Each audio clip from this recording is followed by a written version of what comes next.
Have you ever really stopped to notice how often we use just a few words for all our feelings? Oh, absolutely. Like someone asks, how are you? And automatically it's just, I'm fine. Fine, yeah. Or maybe good. Right. Or, you try and explain something complex and you just land on happy or sad.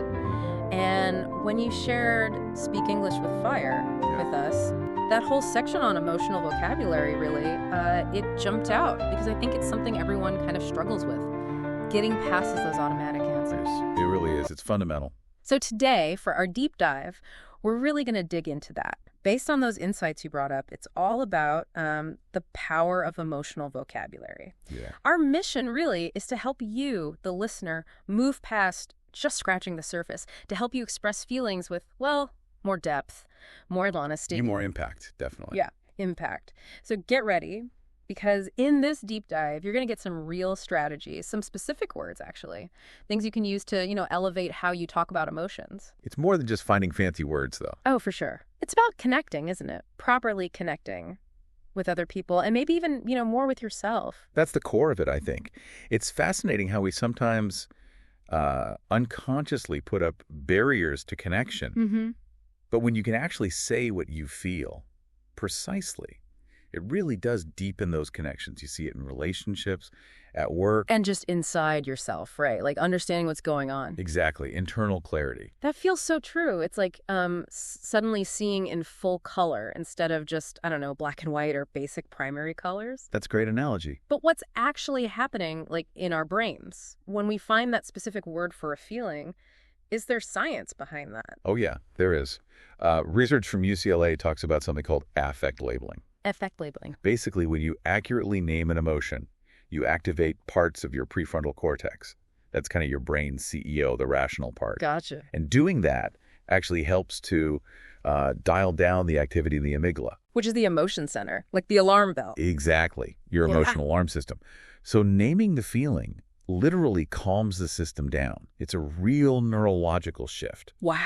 It reduces how intense the emotion feels, and crucially, it increases your sense of control over it. So it's not just like a nice idea, it physically does something. Precisely. The source nails it. Emotional vocabulary equals emotional power. Emotional power, I like that. Think about it, right? If you can pinpoint what's happening inside, you're not just being swept away by some vague mood anymore. You're actually responding to it with intention. It's like getting the user manual for your own emotions. It gives you that control, that clarity. Okay, so there's power, there's control. Yeah. But you also mentioned something else, didn't you? You talked about the beauty of it, giving your heart a voice. What does that feel like? Yeah, and that's maybe the part we forget sometimes. It's not just about managing difficult feelings.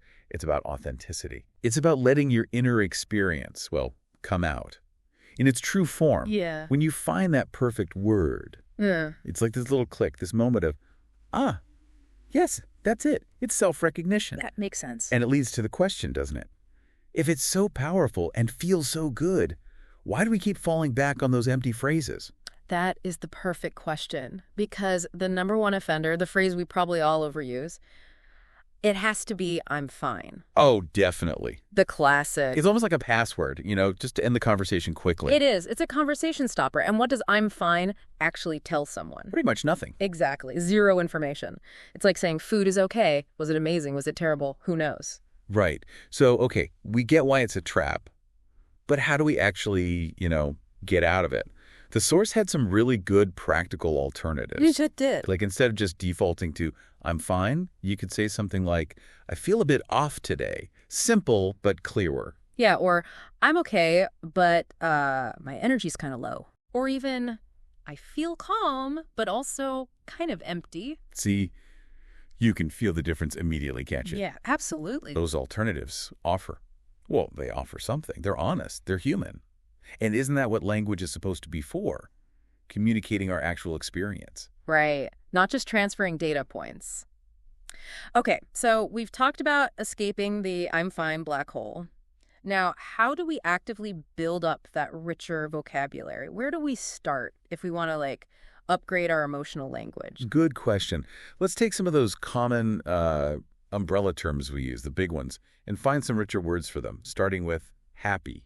Okay, happy instead of just happy. You could be cheerful. Yeah. Or grateful, maybe peaceful or excited, even content. They're all shades of positive, but different shades. Yeah, they feel different. The source had that great example. I'm not just happy, I feel grateful, like something good found me today. Exactly. It tells a little story, doesn't it? Paints a picture. It really does. Okay, what about the flip side? Sad. Another big one.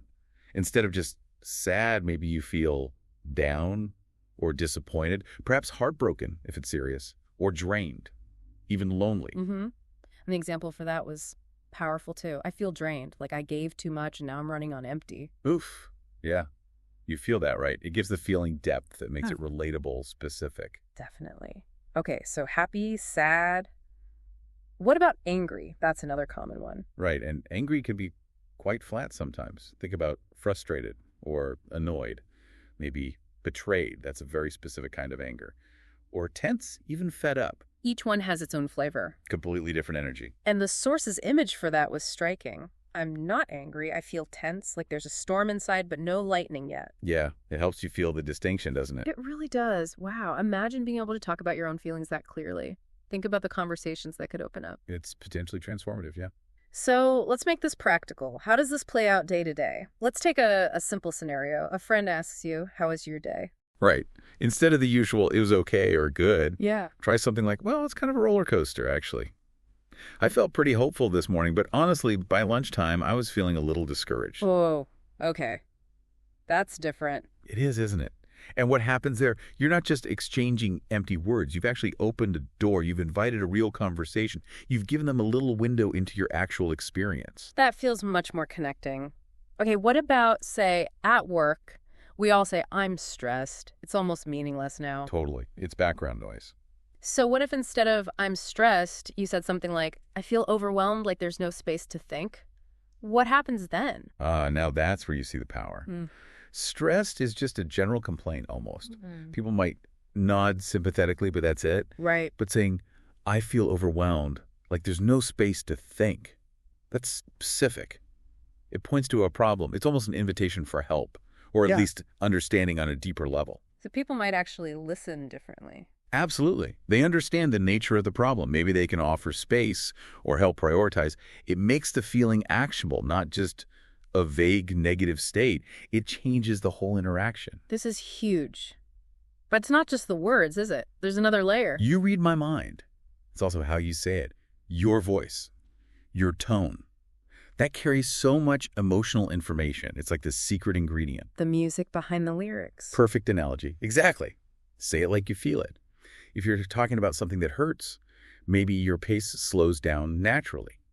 Let your voice carry some of that weight. If you're excited, let your voice show it. Let it get a bit lighter, maybe faster. Reflect the energy of the feeling. Okay, let's try a quick mental experiment for everyone listening. Say the words, I feel so grateful today, completely flat, like a robot. Okay. Done. Now, say it again, but this time, mean it. Put some warmth in your voice, maybe a little smile in your tone. Let the feeling come through. I feel so grateful today. See? Even just hearing it in my head, the second one connects way more powerfully, right? Every single time. Your tone is the music of your emotions, like you said. It gives the words context and depth and sincerity. It's the difference between just reading notes on a page and actually hearing the music. Okay, wow. We've covered a lot. Let's try and boil this down. What are the main takeaways from this deep dive? All right, key takeaways. First big one. Consciously ditch those vague default words. Fine, okay, good, bad. They're conversational dead ends. Right. Step 1, stop using the empties. What's next? Step 2, actively build and use that richer emotional vocabulary. Learn specific alternatives, like we discussed, grateful, disappointed, overwhelmed, content, tense. Find the words that truly fit. Okay, so learn the words, use the words. Got it. Third, remember your voice. Match your tone to the feeling.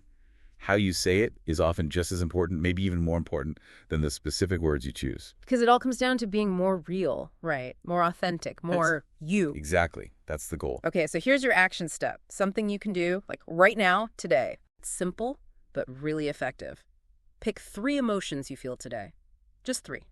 Any 3. And instead of the first word that pops into your head, try describing them with a new, more precise word. Just for yourself, even. So, like, instead of thinking, I'm tired. Yeah, maybe you think, actually, I feel kind of foggy, or I feel like my brain's on pause, or maybe just drained.